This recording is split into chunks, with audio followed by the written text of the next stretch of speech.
take my Rafaela, I'll take your Belleric Hanabi. Right? So it was Aurora Gaming that first employed the Rafaela, Team Falcons that first employed the Hanabi and the Belleric. So let's just IMU, man. It's Valentina. It's Valentina in real life. But let's jump into this game 2. Again, Aurora Gaming with the upper hand of the series in this best of 3. Team Falcons, though, they have to win this game to move forward to game 3. And then it comes down to a decider game. Hopefully we get it, man. We've had a day full of sweeps. This one could be different. Already an exciting start for the two teams, as there will be a lot of folks here in the middle. Haji, we're talking about how aggressive he should be in this game, in this series in general, and you're given a hero that has a massive uptime. The damage is not as much in the early stages, but eventually it ramps up. So you'll feel the overall effect of this Hanabi later on. Sorry, this Rafaela later on. But for now, we're gonna be chill. Be chill about it. Keeping it together. I think this is one of the funny things too, just the Rafaela mid, what it does for the dynamic of the game. You know, it's like you get, obviously the heals. I think that's one of the biggest things. Good little burst damage on Pagu, but it's sustainability paired with mobility, because you get that speed boost. You also get that potential to kind of just stop the opposing team in its tracks with the ultimate, or you know, being able to revive.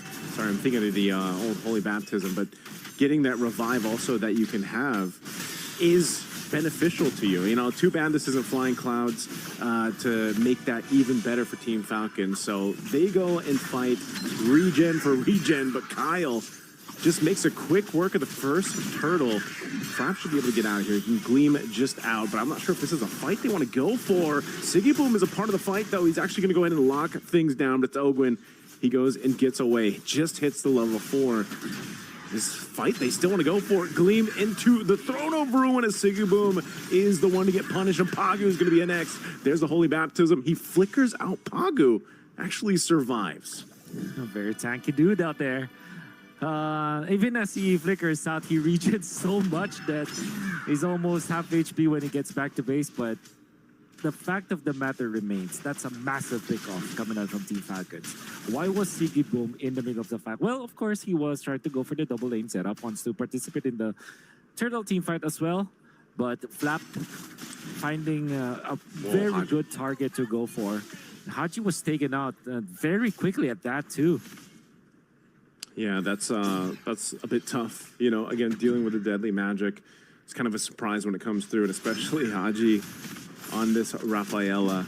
You know, you can only heal so much. Good Minoa and Fury going to be used. Whoa! Whoa! Okay.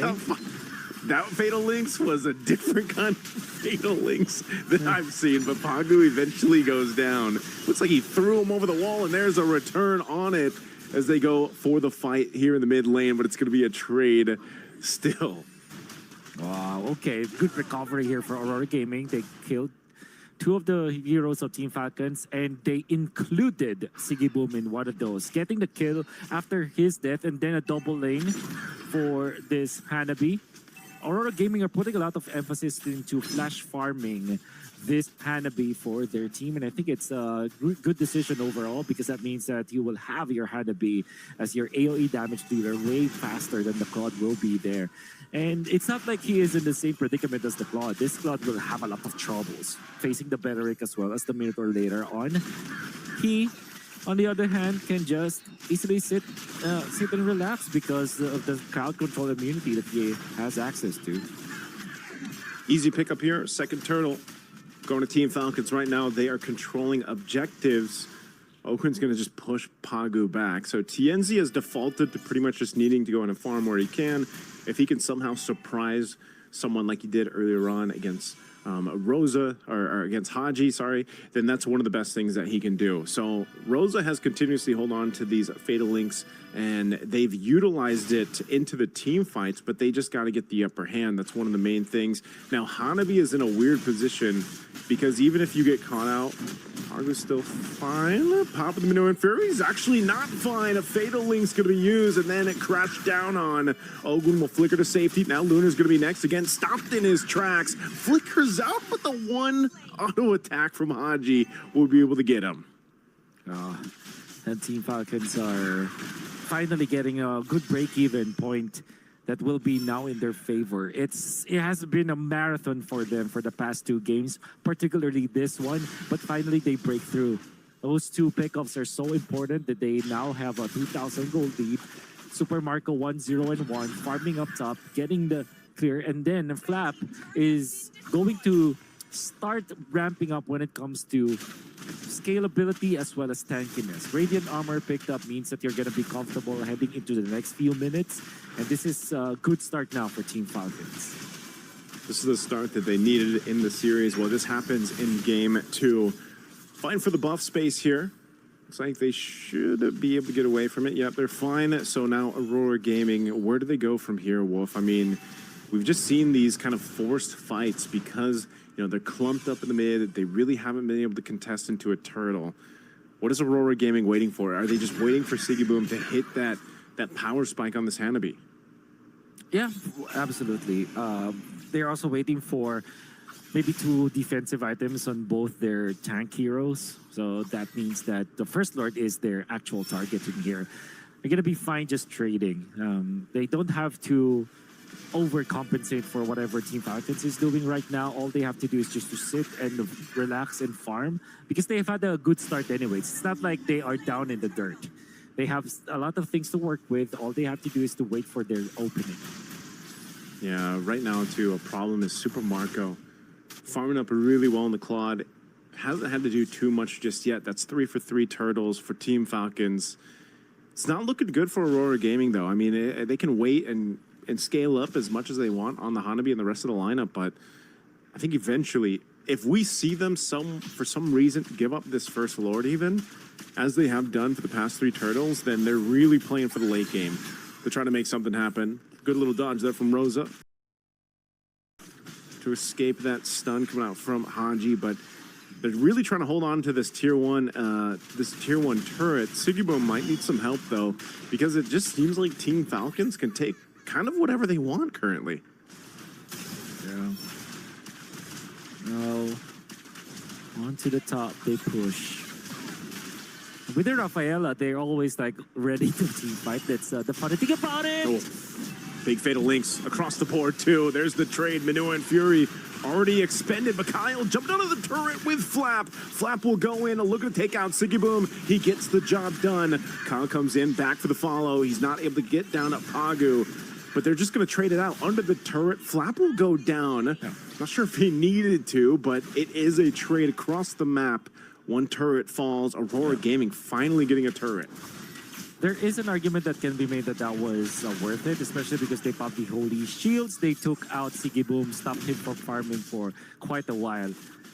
But then again, it's not the worthiest trade. They still feel like they're going to be okay with it. But did you see Super Marco just hitting onto Lunar? They didn't have enough damage to take out the Belleric, and Super Marco was half HP at the end of it all. So that means that you're really feeling a lot of problems here for the club. But if you are ahead by 6,000 and you actually have a different kind of carry in the guise of Flap, then maybe you're fine. Maybe this Super Marco Claude is more of a diversion, more of a tool than it is the carry for Team Falcons. Seems to be the case. This Lord is just going to go over to Team Falcons. Aurora Gaming deciding they're not ready to fight just yet. And that's the Golden Staff. That's going to be the Trinity locked in for Super Marco. Just past the 9-minute mark, so really good on timing here. Now for Team Falcons being up about 5,000 gold, a Lord in tow. They're ready to go ahead and approach the base of Aurora Gaming. 1 step closer to getting to a game 3. So far, there hasn't been much of an answer for this kind of pressure that's put on by Team Falcons into the team fight. Again, that's why Alice is so strong. You know, one of those things where it's just kind of this surprise factor when she jumps in, has a flicker, Throne of Ruin combo, because then Ogwin gets a little more usage out of his Fatal Links, or vice versa. It's either or, they can switch on through that. Yeah. Going up top. That's going to be the Lord. And you're looking at the Alice with the Oracle and as well as the Radiant Armor. They want to go for kill onto Lunar. This might be worth it. Now you eliminate one big threat on the Claude. This is good for Team Falcons. Oh, man. Lunar gone. That is a tough one to deal with. This shield is already down, so this Lord is going to punch in. They're ready to force it. Conceal going to be used. Marco working on the turret. Ogwin just zoning off Aurora. They got to wait 10 seconds still for Lunar to be up. They might be forced into a fight anyway. Flap will not be able to connect on the Throne of the Ruin. There's the Minoan and Fury. It's going to be popped up, throwing Haji in the air. He's low, but they'll just go for the base to take us to a game 3. And we did ask for game number 3.